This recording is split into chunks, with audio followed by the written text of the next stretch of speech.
Bonjour à tous et bienvenue dans cette partie de la formation. Je suis encore très content de vous revoir dans cette partie. Dans cette partie, nous allons voir les dimensions et également les marges, comment ajouter des marges intérieures ou extérieures. Alors, mais avant de commencer, je vais faire un petit rappel sur des notions dont je vous avais brièvement parlé entre-temps quand on était sur du HTML. Je vous avais parlé déjà de la balise div et de la balise span. Je vous avais dit, hein, si vous vous rappelez, que div est une balise de type bloc. Et la preuve, lorsque vous mettez du contenu dedans, ben, ce contenu-là occupe toute la largeur de la fenêtre. Et après ça, maintenant, l'élément qui suit commence par la ligne suivante. Ok?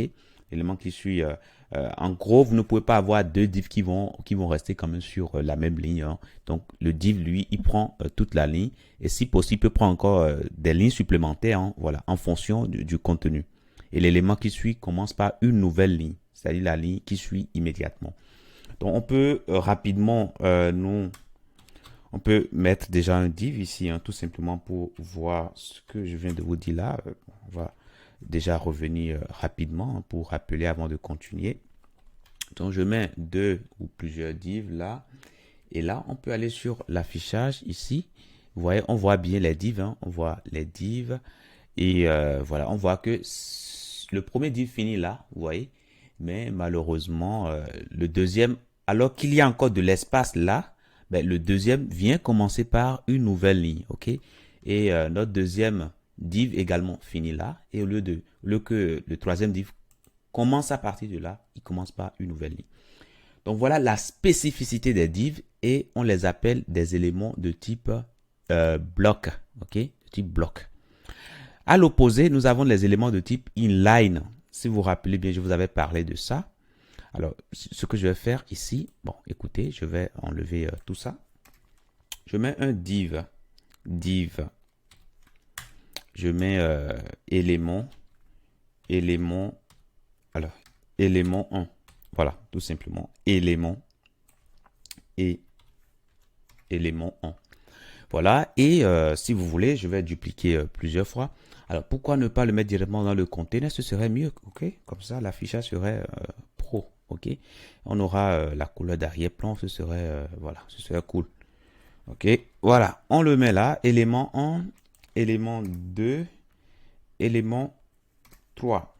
Donc, comme ce que je vous avais dit tout à l'heure, il n'y a pas de différence, on voit bien les éléments. Maintenant, si on change ces divs-là par des spans, alors je vais tout changer, hein. Au lieu de mettre des divs, je vais plutôt mettre span. Alors, si je fais comme ça, qu'est-ce qui va se passer? Ben, je vois que les éléments restent sur la même ligne, ok?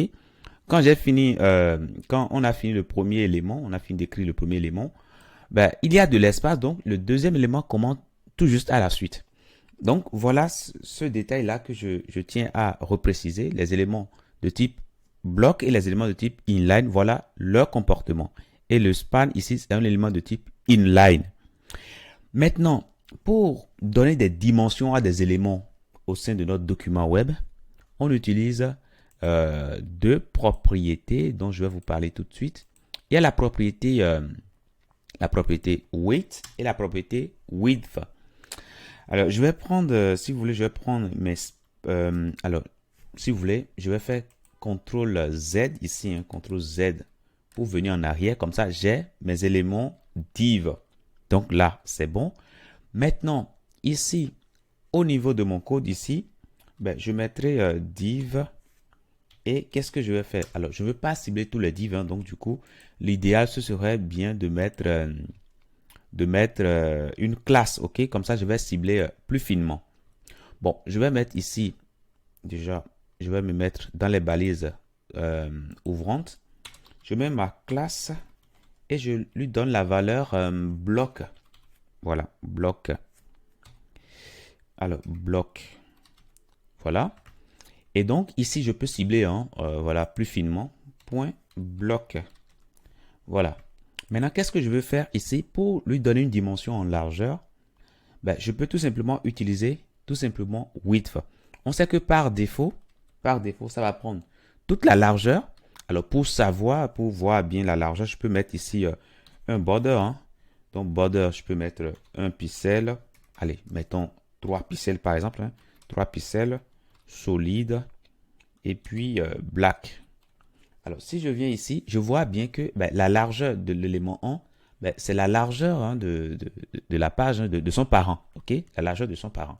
OK? La largeur, c'est sur l'axe horizontal qu'on lit la largeur, qu'on regarde la largeur. Donc, c'est sur l'axe horizontal. Et puis, la hauteur, c'est en fonction de l'élément que nous avons dedans. Maintenant, imaginez que nous voulons modifier cela, par exemple. On veut modifier la largeur. On ne veut plus que ça soit la largeur du parent, mais on veut plutôt lui donner, par exemple, la largeur de, disons, allez, soyons un peu généreux, 250 pixels, par exemple. OK? Alors, qu'est-ce qui va se passer? Je vois tout simplement que les largeurs se sont ajustées. Et là, désormais, nous avons 250 pixels. Là, c'est bon, c'est parfait. Maintenant, si je veux ajuster également sa hauteur, je peux le mettre également. Allez, mettons 50 pixels pour voir ce que ça va donner. Là, vous voyez, j'ai agi sur sa largeur. Donc, c'est de cette façon que je peux redimensionner un élément de type bloc. Maintenant, revenons sur les éléments qui sont de type inline. OK? Donc, par défaut, chaque élément HTML a un type. Soit c'est bloc, soit c'est inline. OK? Voilà. Donc, si vous voulez, je vais mettre ici, je vais mettre un petit titre ici. H2, élément de type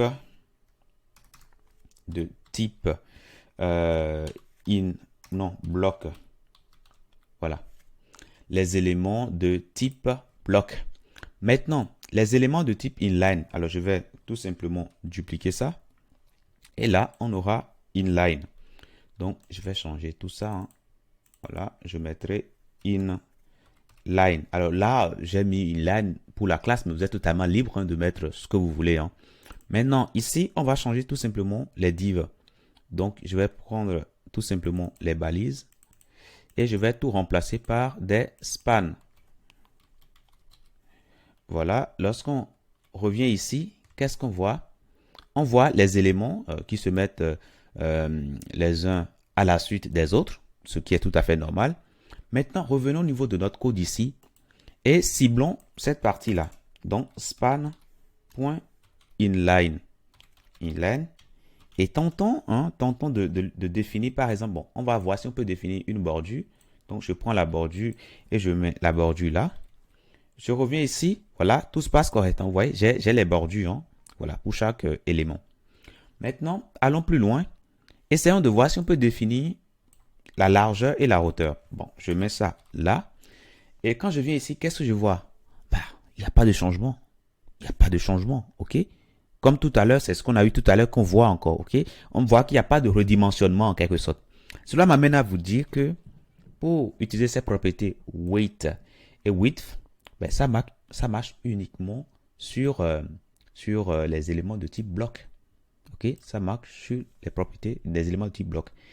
Donc, ici, comme c'est un élément de type inline, ça ne marche pas. Donc, ça ne prend pas à défaut la largeur de son contenu. Imaginez que je change ici, par exemple, je mets élément, je mets par exemple mon élément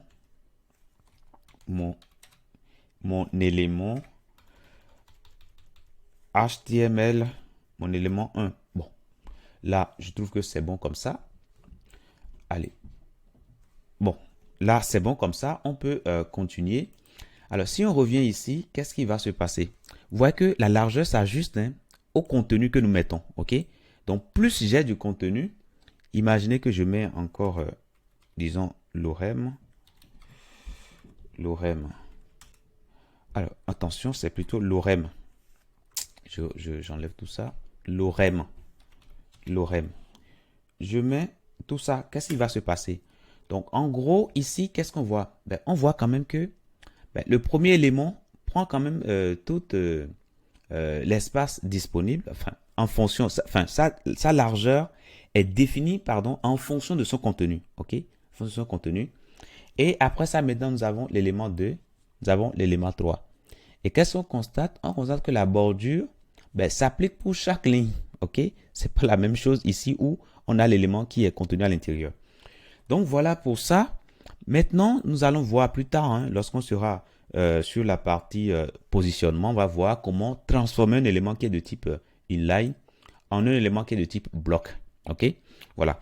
Maintenant, les sections que nous avons, est-ce qu'ils sont des éléments de type inline ou bien de type bloc? Je vous pose la question.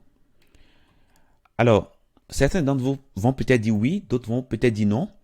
Alors, ce que je vais faire ici pour le savoir, alors ce qui est important de savoir, c'est que la plupart des éléments que vous allez trouver en HTML, la plupart sont des éléments de type bloc. Il n'y a que quelques exceptions comme le span qui est de type inline. OK?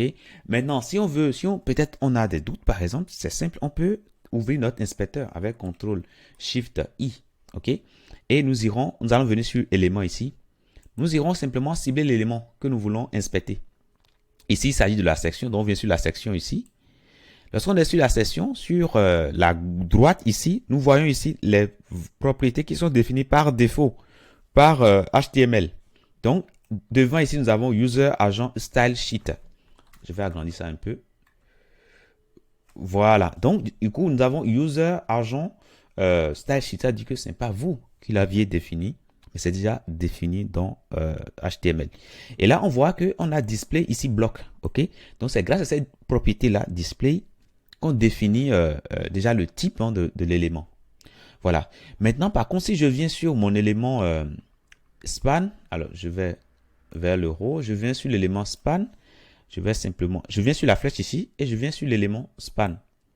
Qu'est-ce que je vois? Je regarde et là, si je vais vers le haut ici, alors il n'y a pas, un display de type bloc défini là-dessus. OK?